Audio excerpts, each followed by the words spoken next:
موت آ جائے تو جنتی ہے، کوئی اور عمل جو بخشش کے لیے رکاوٹ ہو وہ نہ کرے تو جنتی ہے۔ لیکن اس نے کیا کیے؟ ایک تو باپ نے سزا کے طور پہ بھیجا، وہ تو جاتا ہی نہیں تھا اور گیا ہی نہیں تھا، وہ تو پہلے ہی سے بخشش کا حقدار نہ رہا، اور قسطن دنیا میں شرکت کر کے جنت اس کے حصے میں لکھی گئی،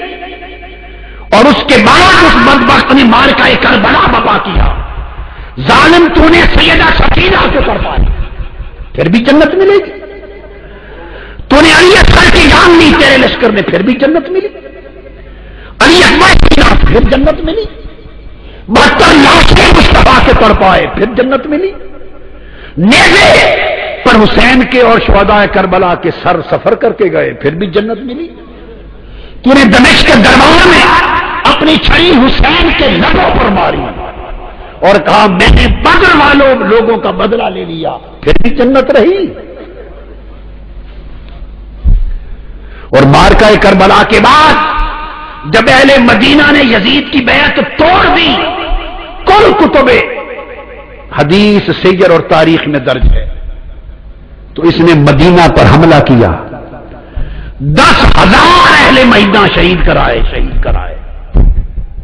700 جلیل القدر صحابی شہید کرائے۔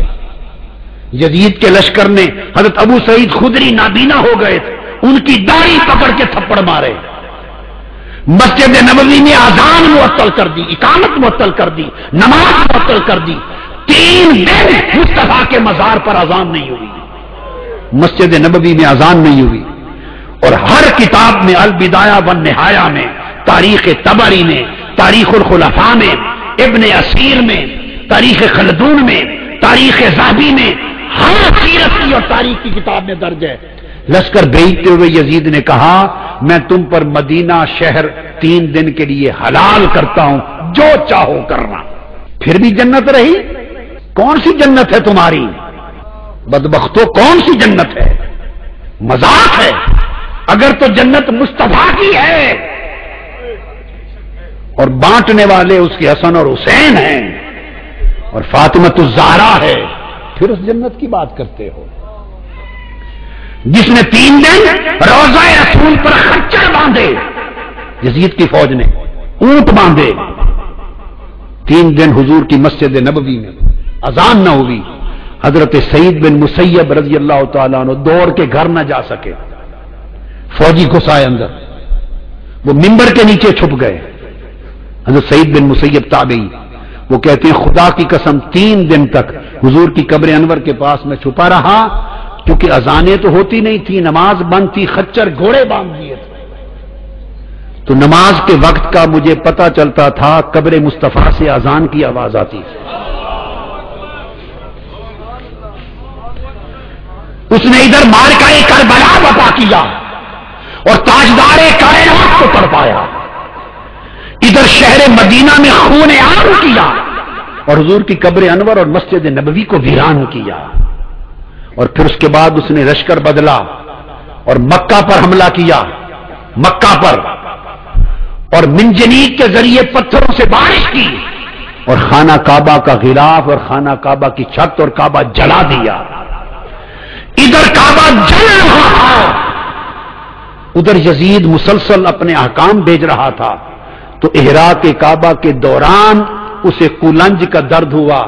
3 دن تڑپا اور واصل جہنم ہو گیا، کعبہ جلانے کے عمل کے دوران مر گیا، اس کو تو توبہ بھی نصیب نہیں ہوئی، کرتا بھی تو قبول نہ تھا۔ یہ اس کے کارنامے ہیں، یہ اس کے کارنامے ہیں۔ بیعت ظلم و جبر سے ہوئی، مارکہ کربلا وفا ہوا،